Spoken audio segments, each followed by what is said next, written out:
Video शुरू करने से पहले दो मोस्ट इंपॉर्टेंट इन्फॉर्मेशन। एक तो भाई अनअकैडमी पे न्यू ईयर ऑफर लॉन्च हो चुका है, जिसके अंडर आपको जैसे पहले आप मेरा AVS10 कोड अप्लाई करते थे तो आपको 10% ऑफ मिलता था फीस के अंदर, अभी आपको 23% ऑफ मिलेगा। कहने का मतलब ये कि जो आपकी प्लस की जो फीस है वो 5200 रुपीज़ हो जाएगी एक साल की। और ये कोई एक सिंगल कोर्स या कोई सिंगल टीचर की फ़ीस नहीं है यार कि मेरा अच्छा ये ग्रामर का एक कोर्स है उसकी एक फ़ीस है या ओनली इंग्लिश की ये फ़ीस है। इसके अंदर आप अन अकेडमी पे SSC कैटेगरी के जितने एजुकेटर हैं, मैथ्स के, इंग्लिश के, रीजनिंग के, GS के, सब के कोर्सेज को एक्सेस कर पाओगे। लाइव देखिए, रिकॉर्डेड देखिए, PDF और या वीडियो डाउनलोड करना है, सारे फीचर इसी फीस के अंदर है। इसके अलावा आपको आस्क का डाउट फीचर हो गया, आपका टेस्ट सीरीज़ हो गया, सबका सब इसी फीस के अंदर इंक्लूडेड है। कोई बार बार फीस का इसमें सिस्टम नहीं है। चाहे प्री के बैच देखिए, चाहे मेंस के बैच देखिए, कोई एक्स्ट्रा नए पैटर्न के बैचेस लॉन्च होते हैं, सब के सब जब तक आपकी वैलिडिटी है तब तक जितने टीचर हैं उनके जितने कोर्सेज हैं जितने लॉन्च होंगे सब के सब आप एक्सेस कर पाएंगे। ठीक है जी। तो जो भी सब्सक्रिप्शन प्लान कर रहे हैं भैया, बहुत बढ़िया टाइम है, इससे कम फीस नहीं होने वाली है, वो आप इसको अवेल कर सकते हैं। और क्रेडिट वगैरह अगर आपके पास हैं तो ये फीस और कम हो जाएगी। ठीक है। और अगर कोई ऐसा बच्चा जो कहे नहीं मुझे तो सर ओनली इंग्लिश ही पढ़ना है, बाकी कोर्सेज मैं कर चुका हूँ, मुझे ओनली इंग्लिश का ही सब्सक्रिप्शन लेना है, मैं कंप्लीट नहीं लेना चाहता, तो भैया ये ऑफर, ये बेसिकली एक बैच लॉन्च किया था मैंने कंप्लीट इंग्लिश का। इसमें आपका कंप्लीट इंग्लिश मतलब बेसिकली ग्रामर, वोकैब, प्रैक्टिस, सबका सब है इसके अंदर। ठीक है जी। इसकी डिटेल्ड वीडियो मैंने अपने चैनल पे भी डाली थी, उस वीडियो का लिंक मैं कमेंट में भी डलवा दूंगा, उस वीडियो को देख लीजिएगा। पूरा डिटेल में बता रखा है कि इसमें आपको कौन कौन से बैचेस मिलेंगे, कैसे कैसे आपको किस सीक्वेंस में आपको पढ़ना है ना, क्या सारी डिटेल्ड, मतलब कोर्स लेने से पहले इसकी ना डिटेल्ड वीडियो देख लेना भाई। कंप्लीट फाउंडेशन बैच है ये, प्री टू मेंस का, इसके बाद कुछ नहीं छूटेगा। तो जो भी ओनली इंग्लिश का सब्सक्रिप्शन लेने का सोच रहे हैं वो इसको देख सकते हैं। ठीक है जी। आ जाते हैं अब आज की वीडियो के ऊपर। इसमें मैं बेसिकली आपको ये मॉक टेस्ट प्रैक्टिस आपको ये कराना चाह रहा हूँ अपने जो आने वाले एग्ज़ाम है, चाहे वो नेक्स्ट ईयर के CGL की अगर मैं बात करूँ या CHSL की अगर मैं बात करूँ, तो उसके लिए आपको जो नया पैटर्न है क्वेश्चन को पूछने का, नया पैटर्न का मतलब ये नहीं है कि कुछ सिलेबस चेंज हो गया है कुछ, बस क्वेश्चन को पूछने का थोड़ा तरीका चेंज हो गया है, उसके लिए मैं आपको तैयार कर रहा हूँ। तो अपनी कॉपी के अंदर नंबर डाल लीजिए, है ना, 1 से 25 तक नंबर डाल लीजिए।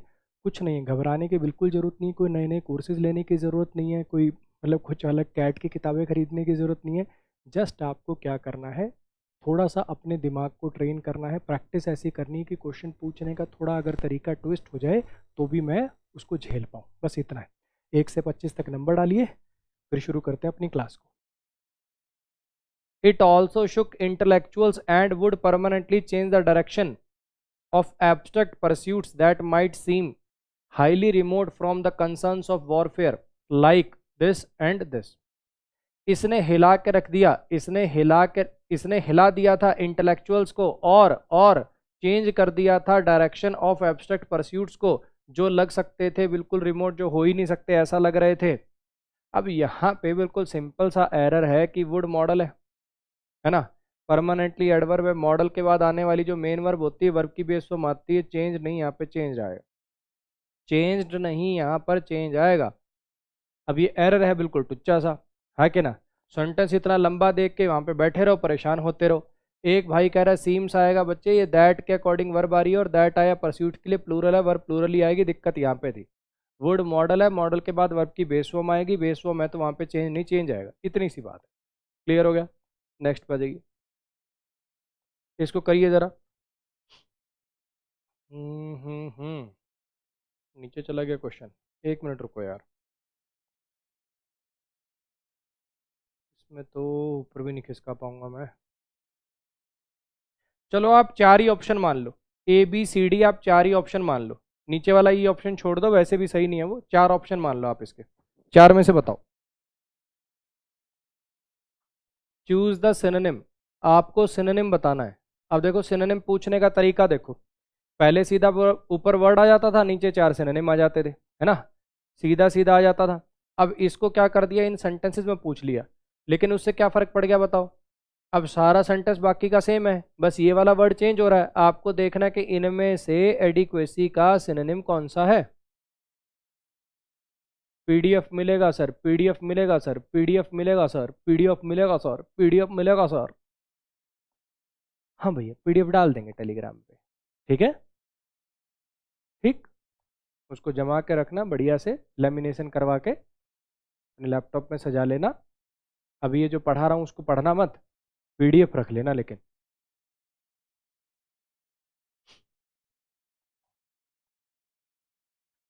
बहुत बढ़िया सवाल है, थोड़ा ध्यान से सोचो, थोड़ा ध्यान से सोचो।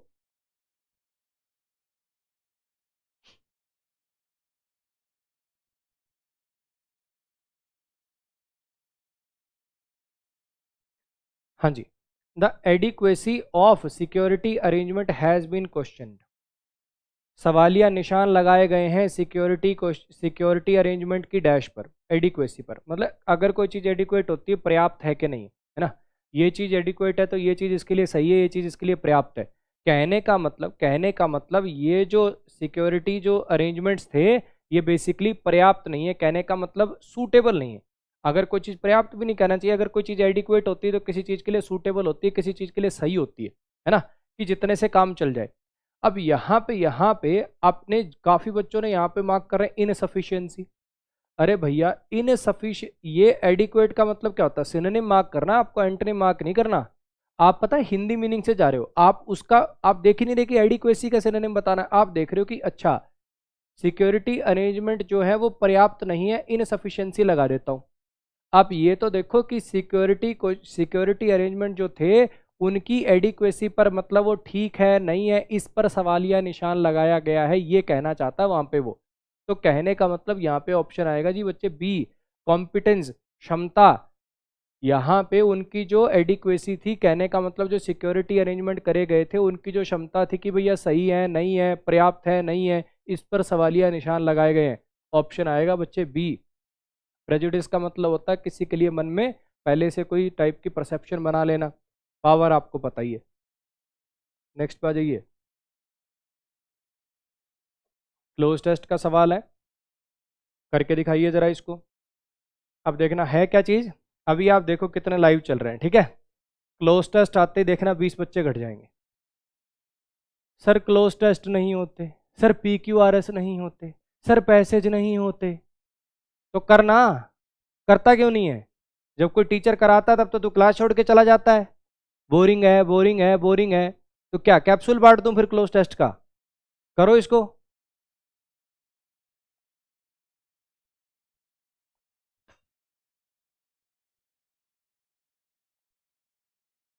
थैंक यू सुजीत भाई।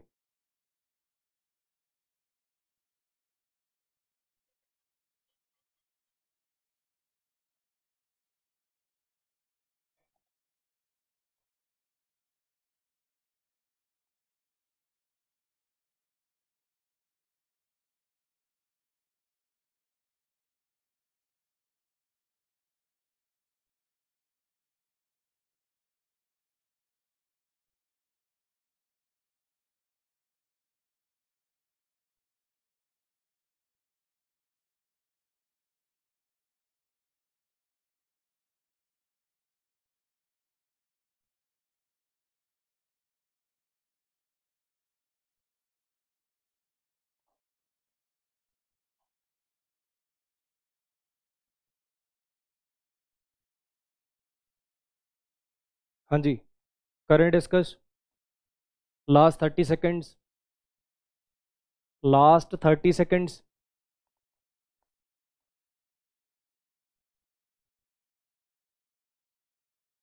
अब ये पूरा का पूरा अगर आपने पढ़ा हो, अगर आपने पढ़ा हो तो याद होगा आपको, 10वीं में कौन सी वो अपन करते थे ना, फ्रैक्शनल डिस्टिलेशन, ऐसे करके किस चीज़ को हीट कर रहे हैं, इस टाइम पे इसमें ही बाहर ही आया फिर ही आया, करते थे ना कि नेचुरल गैस को हीट करेंगे, अच्छा पेट्रोल बाहर आएगा, डीजल बाहर आएगा, ये आएगा, लास्ट में पेट्रोलियम जेली बचेगी।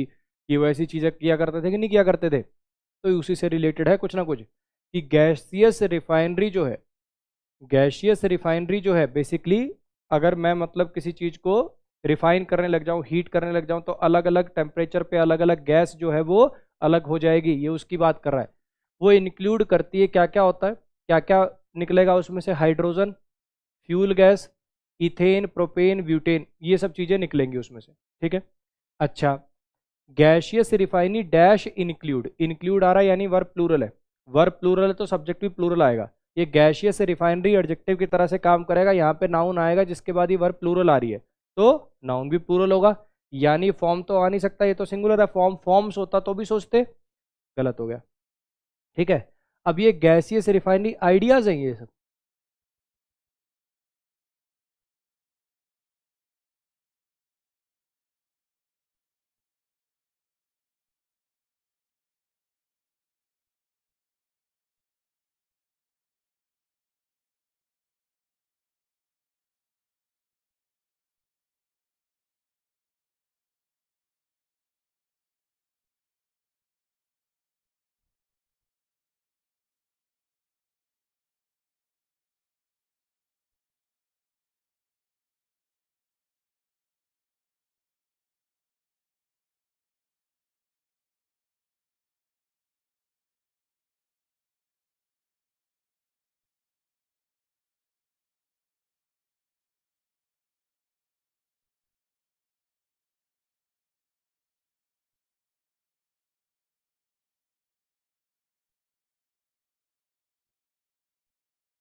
अब देखो, अब ठीक है।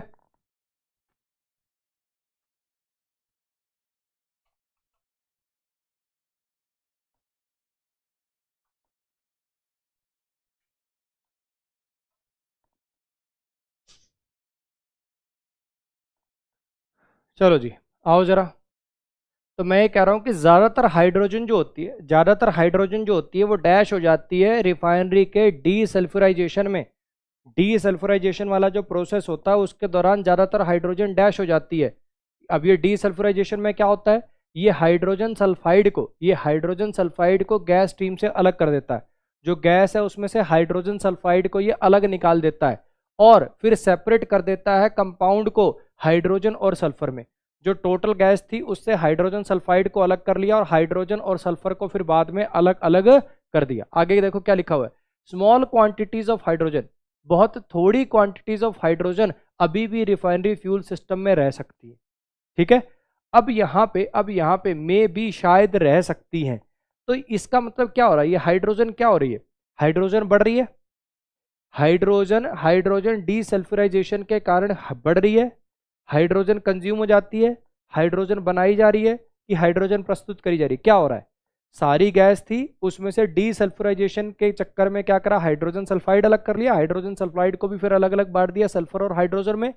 अब यहाँ पे साफ लिखा हुआ है कि थोड़ी मोटी अभी भी बच सकती है।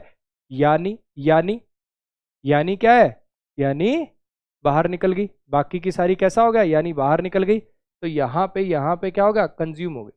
यहाँ पे क्या हो गया, कंज्यूम हो गई। क्योंकि एनहेंस का मतलब बढ़ाना, इसका मतलब बनाना। बना थोड़ी रहे हो, जो पहले से पड़ी हो उसको ही तुम बाहर निकालने को हो रहे हो। हैं, प्रेजेंट का मतलब प्रस्तुत करना नहीं हो पाएगा। नेक्स्ट भाई, रिफाइनरी फ्यूल गैस। रिफाइनरी जो फ्यूल गैस है वेरी करती है कॉम्पोजिशन में। रिफाइनरी के जो फ्यूल गैस होती है वेरी करती है कॉम्पोजिशन में, मतलब कोई प्रोडक्ट कभी ज़्यादा हो गया, कोई कम हो गया, कभी इथेन ज़्यादा निकल गई, कभी प्रोपेन ज़्यादा निकल गई, ऐसे करके, है ना।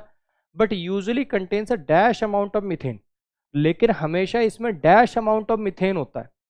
इसमें वेरी कर सकती है कॉम्पोजिशन, कभी ज़्यादा हो गया कम हो गया, लेकिन इसमें हमेशा डैश अमाउंट ऑफ मिथेन होता है। It has a heating value similar to natural gas and is consumed in plant operation. इसको प्लांट को चलाने वाले जो ऑपरेशन होते हैं उनके लिए यूज में लिया जाता है। तो कितनी मिथेन निकलती होगी, ये कह रहा है कि कम ज्यादा हो सकती है क्वांटिटी, लेकिन डैश क्वांटिटी ऑफ मिथेन निकलती है जिसका यूज किया जाता है प्लांट के ऑपरेशंस को चलाने के लिए।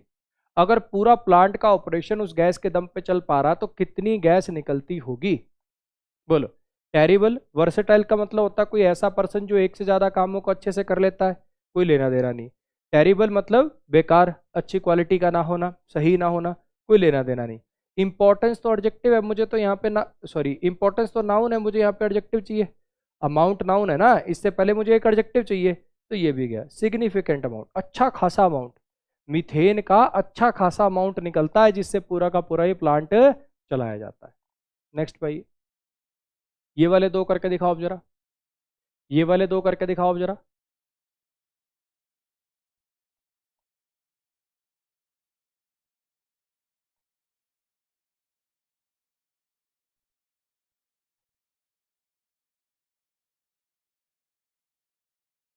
हाँ जितेंद्र कर सकते हो भाई।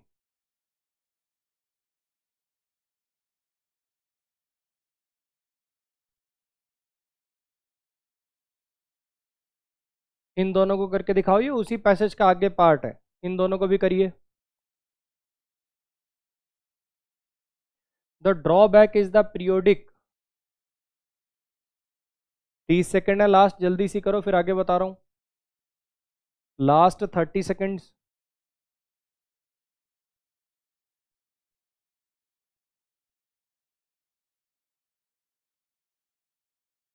हाँ जी। The drawback is that periodic variability in heating value makes it. दिक्कत क्या है मीथेन, मीथेन को यूज करने में दिक्कत क्या है, ड्रॉबैक क्या है, कि इसकी जो periodic variability in the heating value है, periodic variability in the heating value. अब देखो ज़्यादा टेक्निकल टर्म्स तो मुझे पता नहीं, जहां तक मुझे लगता है कि जैसे आप नेचुरल गैस को, ये अपनी जो आती है ना एलपीजी, इसको स्टोर करके रख सकते हो।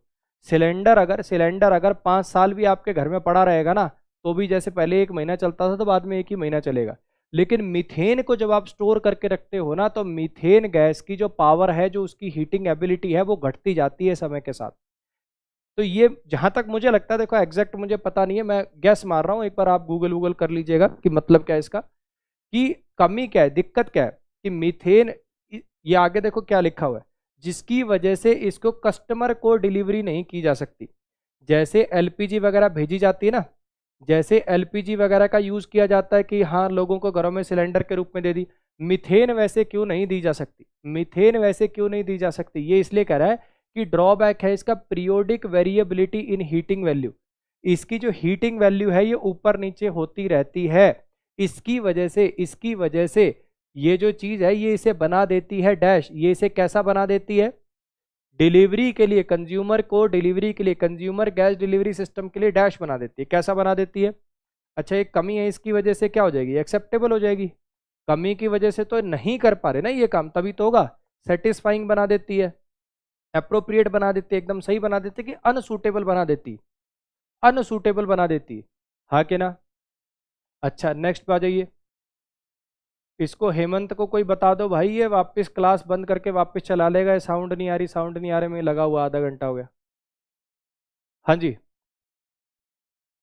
Ethane may be dash from refinery system, ethane may be dash from refinery system for use as a petrochemical feedstock.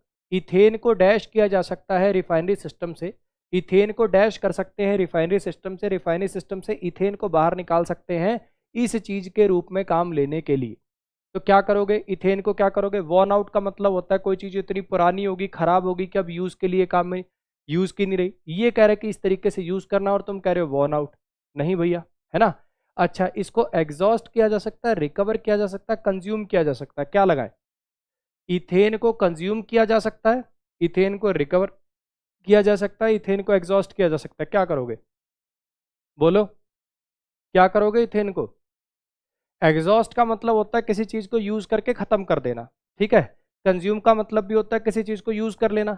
अब यहाँ पे इथेन को रिफाइनरी सिस्टम से डैश किया जा सकता है ताकि उसे इसके रूप में बाद में यूज किया जा सके, तो भी यूज नहीं करना, उससे निकाल के अपने पास रख लेना है ताकि इस चीज के लिए यूज किया जा सके। तो इसको रिकवर किया जा सकता है, इसको रिकवर किया जा सकता है, इसको रिकवर कर सकते हो आप। जो फिल्ट्रेशन प्रोसेस है, जो गैसियस अलग अलग कर रहे हैं, सारी इथेन मीथेन सारी अलग अलग कर रहे हैं, उसमें से इथेन को रिकवर करके अलग किया जा सकता है। क्लियर हो गया, तो ऑप्शन आएगा जी सी। नेक्स्ट पे जाइए, इसमें बताइए जरा क्या आएगा।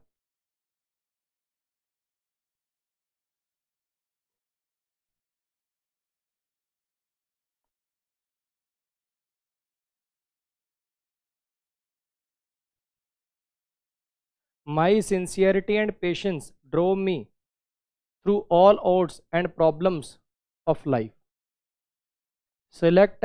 Select the most appropriate option to substitute, यानी इसकी जगह पर क्या लगा सकते हैं, गलत नहीं है, गलत नहीं है तो भी आप इसकी जगह पे क्या सब्स्टिट्यूट लगा सकते हो। मेरी जो सिंसियरिटी है और पेशेंस जो थी उसने मुझे ज़िंदगी की सारी दिक्कतों से पार लगा दिया। इसके लिए कौन सी फ्रेजल वर्ब यूज़ होती है? मैक्सिमम लोगों ने सही आंसर दिया वैसे, carried me. If something carries you through something, तो वो आपकी मदद करती है उस चीज़ से पार लगाने में। ठीक है कि अच्छा, मेरा जो कॉन्फिडेंस था that carried me through that exam, मेरा जो कॉन्फिडेंस था उसने कैरी थ्रू कर दिया, कैरिड समबडी थ्रू समथिंग, उस मुसीबत के से निकाल देना, उस चीज को झेलने में मदद कर देना, कैरी समबडी थ्रू समथिंग। इस फ्रेजल वर्ब को याद रखिएगा, खूब यूज भी कर सकते हो अपनी लाइफ में यार, है ना, कि ये जो चीज थी इसने मुझे कैरी थ्रू कर दिया, इसने मुझे उस मुसीबत के समय से निकाल दिया। कैरी समबडी थ्रू समथिंग, किसी को किसी मुसीबत से निकाल देना। इसमें बताइए जरा।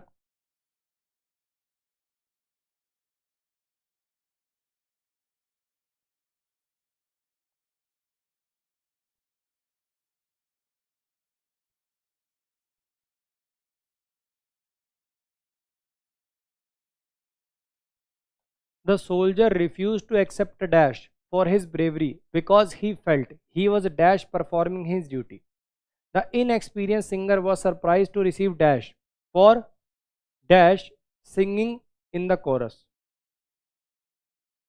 ऐसा ऐसा पुट करना है जो दोनों में, यहाँ ऐसे ऑप्शन आएंगे जो यहाँ भी आ जाए और यहाँ भी आ जाए, बिल्कुल आसान है, हालांकि बिल्कुल आसान है। सोल्जर ने ये डैश एक्सेप्ट, इस चीज़ को एक्सेप्ट करने से मना कर दिया क्योंकि उसको ऐसा लगा वो तो अपनी ड्यूटी ही निभा रहा था। तो मान लो सोल्जर की कोई तारीफ कर रहा होगा, है ना, सोल्जर को कोई तारीफ कर रहा होगा और उसको लग रहा होगा यार इसमें तारीफ करने की या सम्मान देने की कहाँ से बात है, मैं तो अपनी ड्यूटी ही तो कर रहा हूँ, ये तो फर्ज है मेरा, ये कहना चाह रहा है ये। अच्छा, अब यहाँ पे सोल्जर ने उस कॉम्प्लीमेंट को, रिवार्ड को, प्लॉडिट का भी मतलब होता है तारीफ, है ना, बेस्टोवल का मतलब होता है किसी को कोई अवार्ड वगैरह देना, ये सारे के सारे ही सही हो सकते हैं। लेकिन इधर आओ, ही वॉज एम्बिगुअसली, कहने का मतलब जिसका मीनिंग क्लियर ना हो, कंफ्यूजन हो, कोई लेना देना ही नहीं है दूर दूर तक, है ना। अच्छा, ही वॉज एफर्टलेसली, बिना एफर्ट डाले, he was simply, he was normally, बोलिए। हाँ जी, सेम ऐसे ही वो जो इनएक्सपीरियंस सिंगर थी वो, उसको बड़ी हैरानी हुई जब उसे दिया गया डैश, जब उसे डैश मिला सिर्फ सिर्फ ये कोरस में थोड़ा सा गाने के लिए। अच्छा, अब यहाँ पे नॉर्मली परफॉर्म कर रहा था वो ड्यूटी, सिंपली अपनी ड्यूटी परफॉर्म कर रहा था, एफर्टलेसली परफॉर्म कर रहा था, क्या लगाए, बोलते नहीं अपन यार मैं तो सिंपली अपना काम कर रहा हूँ, यार मैं तो सिंपली अपना काम कर रहा हूँ, इसमें क्या है, तारीफ वारीफ की क्या बात है ना। तो यहाँ पे ऑप्शन आ जाएगा जी अपना सी ऑप्शन। प्लॉडेट का मतलब भी क्या होता है, an expression of praise, basically किसी की तारीफ करना। ठीक है, I am simply doing my job, कुछ खास नहीं कर रहा हूँ मैं बस अपना काम कर रहा हूँ। नेक्स्ट पे जाइए, इसमें बताइए।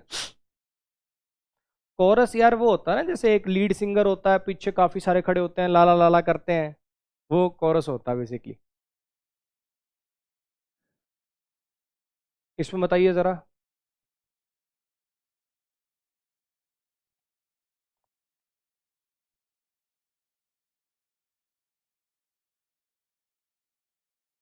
पॉलिटिशियंस मेक, आसान है।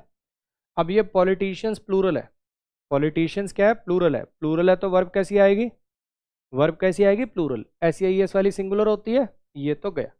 ठीक है, फिर से पॉलिटिशियंस प्लूरल है तो वर्ब कैसी आएगी, प्लूरल, हैज वाली सिंगुलर होती है, गया। अब बचे मेरे पास ये वाले दो, politicians would recall policies, would के साथ रिकॉल्ड, वुड के साथ वर्ब की सेकंड फॉर्म, गलत हो गया।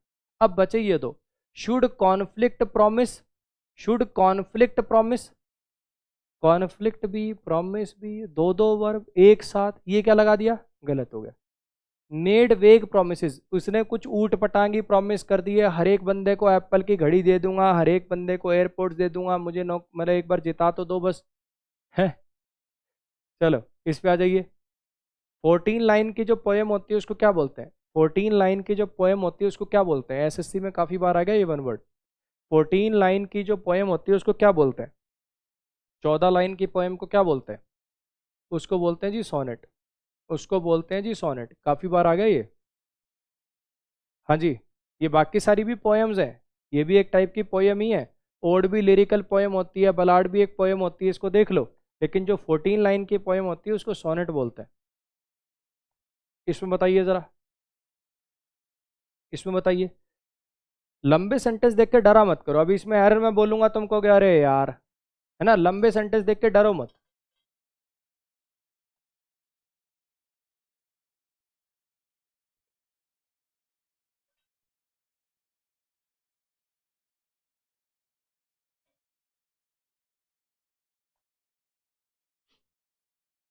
हाँ जी। I prefer science that do not readily admit theories so vague and slippery that empirical tests are either impossible or they mean absolutely nothing।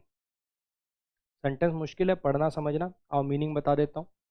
मैं एक ऐसा साइंस प्रेफर करता हूँ, मैं एक ऐसा साइंस प्रेफर करता हूँ जो कि थ्योरीज को बस ऐसे ही ना मान ले। मुझे ऐसा साइंस पसंद है, मैं एक ऐसा साइंस प्रेफर करता हूँ जो बिल्कुल आंख मूंद के थ्योरीज को ना मान ले। इतना ज़्यादा एडमिट थ्योरी सो वेग, जो ऐसी जो थ्योरीज होती हैं जो इतनी ज़्यादा वेग होती हैं, इतनी ज़्यादा अजीब होती हैं, इतनी ज़्यादा स्लिपरी होती हैं कि empirical test are either impossible, कि उनके ऊपर टेस्ट करके उनका कोई रिजल्ट निकालना या तो इम्पॉसिबल हो या फिर उसका कोई मतलब ही ना निकले। फिर से देखिए क्या मतलब है कि मैं भैया ऐसी साइंस को प्रेफर करता हूँ, मुझे तो ऐसी साइंस पसंद है जो बहुत ज़्यादा अजीब थ्योरीज होती हैं, जिन पर टेस्ट कंडक्ट नहीं किया जा सकते, जिनका कोई रिजल्ट पॉसिबल नहीं होता, उनको आंख मूंद के ना मान ले, उनको भी मतलब रीजन से लॉजिक से समझे। ठीक। अब यहाँ पे जरा समझने की कोशिश करना। आई प्रेफर अ साइंस, मुझे ऐसा साइंस पसंद है जो कि, अब ये दैट किसके लिए आया? हाँ जी, दैट किसके लिए आया? साइंस के लिए। I prefer a science that. अब तुम्हें पता है कि रिलेटिव प्रोनाउन का अपना कोई नंबर जेंडर तो होता नहीं, रिलेटिव प्रोनाउन का अपना कोई नंबर जेंडर तो होता नहीं। अच्छा, तो ये दैट आएगा साइंस के हिसाब से, यानी दैट के अकॉर्डिंग, दैट के बाद जो वर्ब आएगी वो साइंस के अकॉर्डिंग चलेगी, यानी यहाँ पे वर्ब प्लूरल नहीं सिंगुलर आएगी। और दूसरी बात, अगर किसी नाउन से पहले ए एन आर्टिकल आते तो फिर दैट भी नहीं लगाना चाहिए था, विच भी लगाना चाहिए। ये दोनों काम करने पड़ेंगे, ये दोनों काम करने पड़ेंगे। यहाँ पे आपको विच भी करना पड़ेगा और डज भी करना पड़ेगा, ये दोनों काम आपको करने पड़ेंगे। समझ में आया जो कहना चाह रहा हूँ? अब काफी भाई टूट पड़े हैं, प्रेफर के साथ टू आता है, प्रेफर के साथ टू आता है। सर मैंने रट्टे बिठाए हैं सारी रात बैठ बैठ के, और प्रेफर के साथ टू क्यों नहीं आ रहा है? नकलियों के सम्राट। I prefer tea to coffee, I prefer tea to coffee. अगर दो चीजें दी होती है ना, अगर दो चीजें दी होती हैं, अगर दो चीजें दी होती हैं जिनमें तुलना करनी है, तब आता है प्रेफर के साथ टू, तब आता है प्रेफर के साथ टू।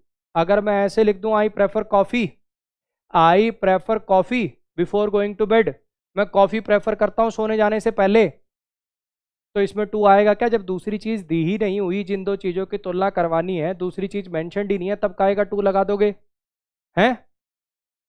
तो यहाँ पे बच्चे प्रेफर वर्ब है, साइंस इसका ऑब्जेक्ट, आई प्रेफर दिस। दूसरी चीज दी होती है तब आता है ये टू। नेक्स्ट पे आ जाओ, इसमें बताओ जरा। थोड़ी ना यार स्लाइड में आज गड़बड़ होगी, ज़्यादा नीचे चली गई। चलो करके दिखाओ। वैसे तो तुम समझदार हो, इतनी देर तो लगाओगे नहीं इसको करने में।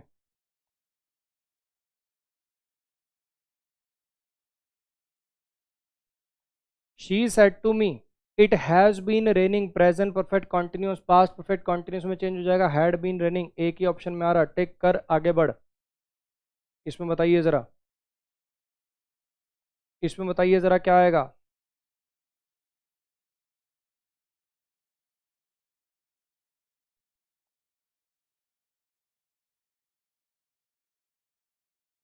ध्यान से देखना इस बार, ये क्वेश्चन बहुत गजब है, इधर देखो।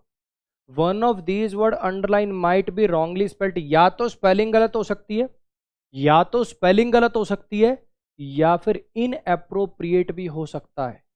भी सेंटेंस के हिसाब से, मीनिंग के हिसाब से, मतलब मीनिंग, उस वर्ड के मीनिंग के हिसाब से वो सेंटेंस में आना ही ना हो। सिर्फ स्पेलिंग करेक्शन नहीं, एरर भी चेक करना पड़ेगा। सवाल समझ में आया जो ऐसा मैंने दिया है? मैं ये कह रहा हूँ कि सिर्फ स्पेलिंग की गलती नहीं है। स्पेलिंग गलती तो चेक करो ही करो, पहले तो स्पेलिंग गलती चेक कर लो जल्दी से। अगर वो नज़र नहीं आती है तो थोड़ा सा एक बार सोचो, कहीं ऐसा तो नहीं कि इसमें ये वर्ड पुट नहीं होना था, इस वर्ड की जगह कोई और वर्ड आना था, ये मीनिंग के अकॉर्डिंग गलत है या ग्रामर के अकॉर्डिंग गलत है, ये भी अब आपको देखना पड़ेगा। देखो जरा।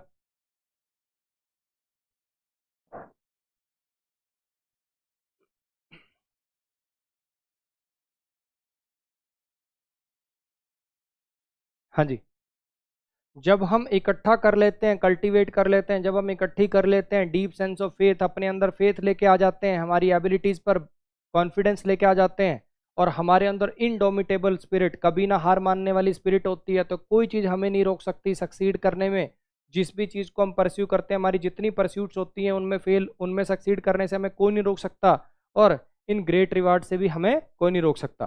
तो यहाँ पे परस्यूट की स्पेलिंग गलत है, PURSUIT से बनेगा। परस्यूट की स्पेलिंग गलत है, इसमें तो स्पेलिंग एरर ही निकला, और कोई ग्रामर एक क्वेश्चन और आएगा उसमें देखना। बेसिकली बच्चे मैं आपको ये बताना चाह रहा हूँ कि ऐसा नहीं है कि आपको कोई कोर्स दोबारा करने की ज़रूरत है, ना मुझसे ना किसी और से, ठीक है। अभी आप देख रहे होंगे दुनिया जान के कोर्सेज की बाढ़ आई हुई है, लेटेस्ट पैटर्न के अनुसार जिन्होंने पहले कोर्सेज कर रखे हैं बच्चे, 2 महीने पेपर में बचे हैं। तुम्हें समझ रहे हो मैं कहना क्या चाह रहा हूँ? बिल्कुल बड़े भाई की तरह गाइड कर रहा हूँ। 2 महीने सारे पेपर में बचे हैं, बिना मतलब के 50-50 कोर्स मत खरीद लेना। अब पता चले कि कोर्स ही देखते रह गए। उस 2 महीने को अगर आप प्रैक्टिस पे लगाते, जो आपने पहले कोर्स कर रखे हैं, जो आपने पहले नोट्स बना रखे हैं, कुछ भी चेंज नहीं करना है, पढ़ना वही था, बस हल्का सा प्रैक्टिस के टाइम पे डिफिकल्टी लेवल मामूली सा इंक्रीज कर लो, बस ये, ठीक है। कम मिलेंगे ये वाली सलाह देने वाले लोग, ठीक है। ज़्यादा लेटेस्ट पैटर्न के अनुसार आ गया है बैच, समझो थोड़ा सा, ठीक है। थोड़ा सा ये खोपड़ी यूज़ करना, कम से कम जो मेरी क्लासेस देखते हैं, मेरे से जो पढ़ते हैं, तुम तो मत करना यार वो बेवकूफ़ियाँ, है ना। बाकी ज़्यादा आजकल किसी को सलाह दे के कोई फ़ायदा नहीं है, जिसने गर्त में जाना है उसने जाना ही है। चलो, who broke the wall painting, who broke the wall painting. अब यहाँ पे ब्रोक है, वर्ब की सेकंड फॉर्म में, वॉज ब्रोकन से बनेगा, है ना। तो एक ऑप्शन तो ये तो रेस से बाहर हो गया। अच्छा, अब यहाँ पे by whom was the wall painting broken. अबे चेंज क्या किया इसने? अच्छा, इसमें बाय हु छोड़ दिया है तो गलत हो गया। अच्छा, अब इन दोनों में क्या फ़र्क है? 2 बार सेम ही टाइप कर दिया क्या? By whom was the wall painting broken, कुछ टाइपिंग एरर है क्या बच्चे? इनमें से कोई भी एक टिक कर लो, कोई भी एक टिक कर लो, कोई ना कोई टाइपिंग एरर हो गया होगा, कोई ना कोई टाइपिंग एरर हो गया होगा, ठीक है। आप एक काम करो, इसमें वॉज बीन ब्रोक, यहाँ पे बीन ब्रोकन करके इसको गलत कर लो, इसको सही कर लो फिर, ठीक है। कोई भी एक इनमें से सही मान सकते हैं अपन, वो सेम गलत टाइप हो गए। इसमें बताइए ज़रा।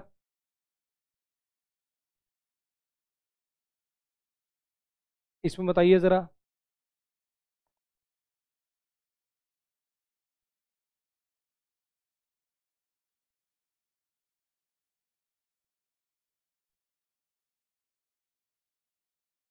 राजस्थान हाई कोर्ट ने क्वैश कर दिया है, राजस्थान हाई कोर्ट ने खारिज कर दिया है जो काउ स्मगलिंग का केस था पहलू खान के खिलाफ, जिसको जिसको लिंच कर दिया गया, जिसको फांसी टांग दिया गया मॉब के द्वारा। किनकी मॉब के द्वारा? काउ विजिलेंट्स की मॉब के द्वारा। अब यहाँ पे देखो जरा, देख के बताइए क्या कोई वर्ड की स्पेलिंग गलत है? देख के बताइए क्या कोई वर्ड की स्पेलिंग गलत है, या फिर वो इनअप्रोप्रिएटली यूज हुआ है, सही यूसेज नहीं कर रखा। तो यहाँ पर क्वैश का मतलब होता है खारिज कर देना, लिंच का मतलब होता है फांसी टांग देना, एलिजिबली का मतलब किसी को प्रारोप होना। गलती बच्चे यहाँ पे विजिलेंट नहीं, विजिलांटी आएगा। विजिलेंट होता है एडजेक्टिव, एडजेक्टिव के अंदर एस नहीं लगा सकते आप। यहाँ पे नाउन चाहिए था। काउ विजिलांटीज जो हैं यहाँ पे स्पेलिंग आनी चाहिए थी ये, यहाँ पे स्पेलिंग आनी चाहिए थी ये। नेक्स्ट पे आ जाइए, इसमें बताइए ज़रा।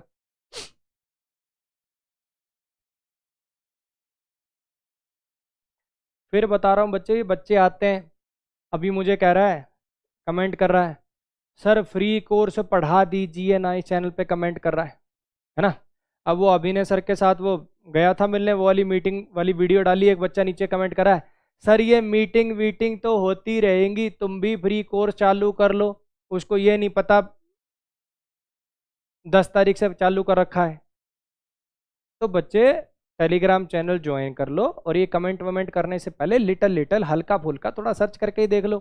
हैं, पिछले 2 साल से पढ़ाने लग रहा हूँ रोज। उससे पहले 1 साल का बीच में गैप ले लिया था यूट्यूब से, उससे पहले पूरा कोर्स पटक दिया था इसी चैनल के ऊपर। तो इधर उधर मत भटको बच्चे, पहले एक बार कमेंट करने से पहले मेरे ही चैनल एक बार देख लिया करो, क्या पढ़ा रहा है क्या नहीं पढ़ा रहा। नया चैनल बना लिया है अपन ने एक, अमन वशिष्ठ सर इंग्लिश नाम से, उस पे बच्चे फ्री कोर्स चालू कर रखा है, प्लेलिस्ट में कमेंट में पिन भी कर दूंगा, ठीक है।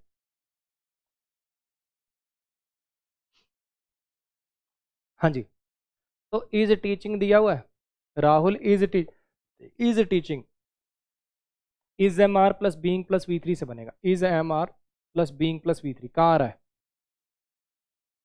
एक में ही आ रहा है, टिक कर आगे बढ़। इसमें बताइए ज़रा, इसमें बताइए ज़रा।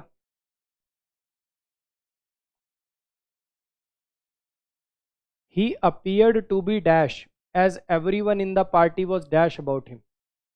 ऐसा सिलेक्ट करना है जो दोनों में पुट हो सके, इधर भी दोनों को सेटिस्फाई कर दे, इधर भी दोनों को सेटिस्फाई कर दे। Being the dash of the meeting he was dash about new project. हाँ जी, नॉन एंटिटी का मतलब क्या होता है, नॉन एंटिटी का मतलब क्या होता है, जिसकी कोई वैल्यू ना हो।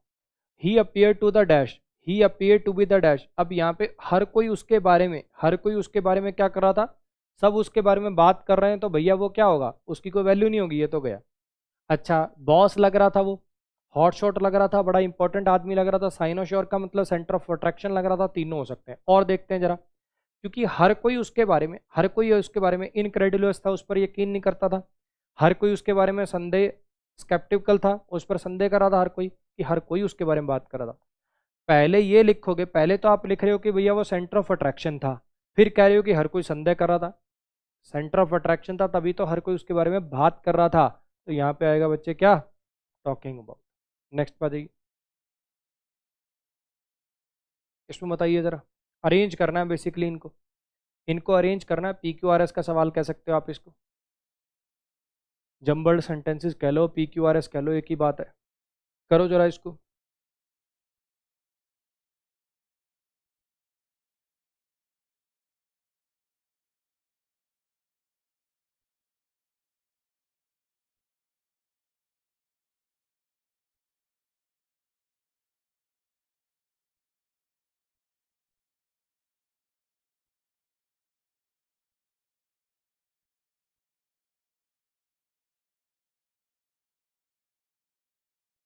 हाँ जी,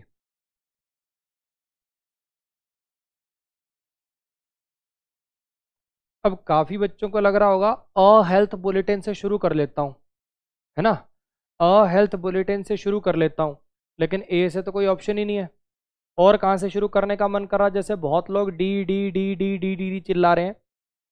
total number of cases, total number of cases, क्या जोड़ोगे इसके आगे, total number of cases a health bulletin, total number of cases in the capital in the past, total number of cases in the capital in the past 24 hours taking, taking, ऐसे जोड़ोगे, अरे ऐसे जाएगा ये, taking the total number of cases to this.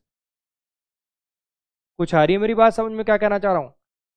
300, 3,227 नए Covid cases report हुए हैं, जो कि ले गए हैं, मतलब कहाँ रिपोर्ट हुए हैं, कैपिटल में दिल्ली में, जिनकी वजह से टोटल नंबर ऑफ केसेस यहाँ से बढ़कर बेसिकली वो यहाँ तक पहुँच गया है, इनको जोड़ करने के बाद। ऐसा कहा है एक हेल्थ बुलेटिन ने, ये ऐसे बनेगा जी, यानी ऑप्शन जो है अपना वो सी से बनेगा। एज मैनी एज, इतने नए केसेस रिपोर्ट हुए हैं कैपिटल में पिछले 24 घंटे में, जिन्होंने बढ़ा दिया है टोटल नंबर ऑफ केसेस को यहाँ तक, जिन्होंने बढ़ा दिया है, take take this number to this number, यानी इन इतने ये केस ऐड होने की वजह से टोटल नंबर यहाँ तक बढ़ गया, ऐसा का according to news bulletin, according to health bulletin. E के जस्ट बाद ए आएगा, ई के जस्ट बाद ए आएगा, समझ में आया। दूसरा, ये जो नए केस हैं इन द कैपिटल इसके बाद जाएगा, reported in the capital, reported in the capital, C के जस्ट बाद बी आएगा, सी के जस्ट बाद बी आए, ई के जस्ट बाद ए आए, ऐसा ऑप्शन ये रहा। बहुत कम बच्चों का सही हुआ भाई, बहुत कम बच्चों का सही हुआ। दिखने में आपको ऐसे लग रहा होगा एक एक लाइन वाला, एक एक लाइन वाला है, हाँ के ना। थोड़ी थोड़ी चीज़ों को अटैच करने की कोशिश किया करो, थोड़ी थोड़ी चीज़ों को अटैच करने की कोशिश किया करो। इन द कैपिटल, क्या इन द कैपिटल पहले बताना पड़ेगा। इन द कैपिटल, क्या in the capital, in the capital, in the this, taking this to this, तो भैया यहाँ पे बी से तो शुरुआत हो नहीं सकती, ठीक है।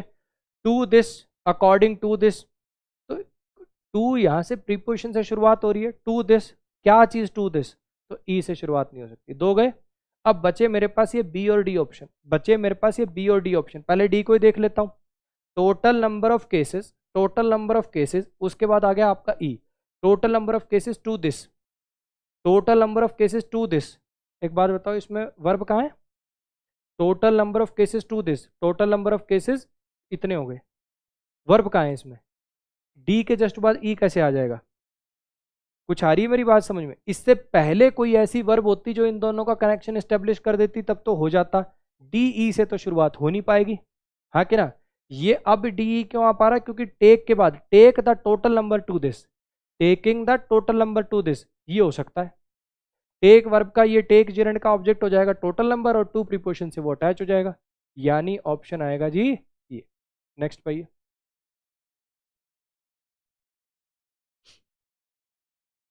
सर प्रोनाउन की प्रैक्टिस क्लास नहीं होगी क्या। अरे चैप्टर खत्म होने के बाद एक किताब पकड़ और रगड़ दे, अब प्रैक्टिस के लिए भी मेरे ही भरोसे बैठेगा तो 3 साल में जाके कोर्स कंप्लीट होगा। इतनी पता नहीं आ रही है, अब मैं क्या बोलूँ।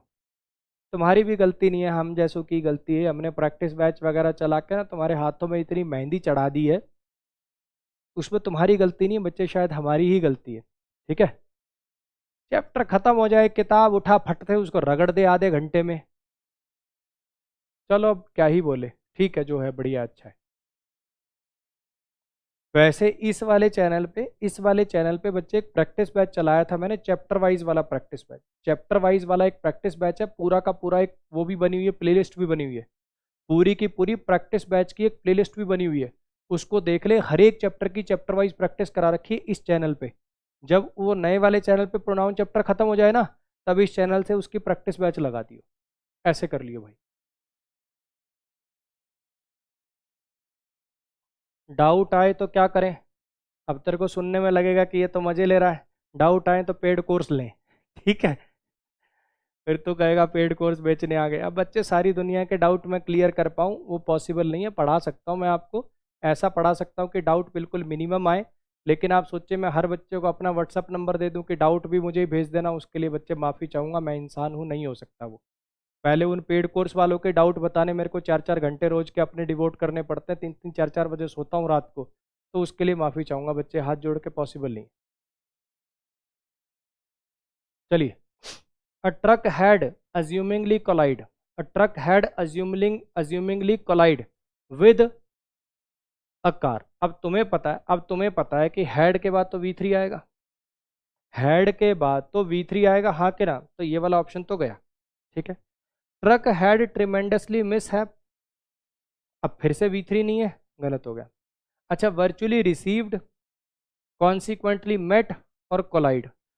ट्रक और गाड़ी का क्या होगा, ट्रक और गाड़ी की मीटिंग होगी, ट्रक और गाड़ी की मीटिंग होगी, दोनों साथ में, क्या मतलब, क्या कॉफी डेट पर जाएंगे ये वाले दोनों हैं। ट्रक ने गाड़ी को रिसीव कर लिया कि ट्रक टकराएगा, एविडेंटली टकराया इसके साथ, बढ़िया से टकराया। इसमें बताइए ज़रा।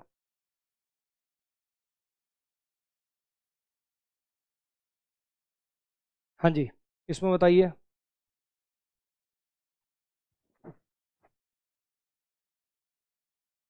करेंगे हंसू भाई, वो भी जल्दी चालू करेंगे। Thank you Aarav Singh, thank you.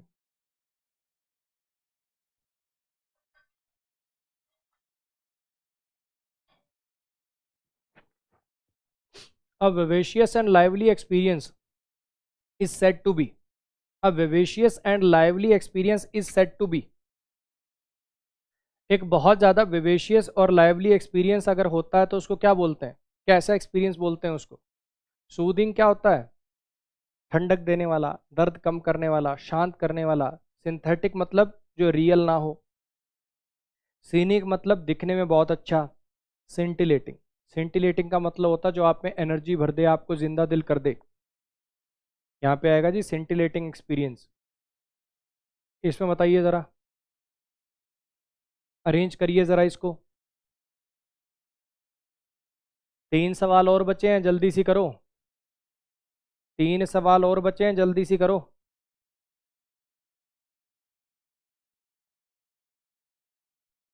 अच्छा सवाल है। पी क्यू आर एस दिखने में एक एक लाइन वाले हैं, लेकिन जोर लगेगा दिमाग का। करो कोशिश।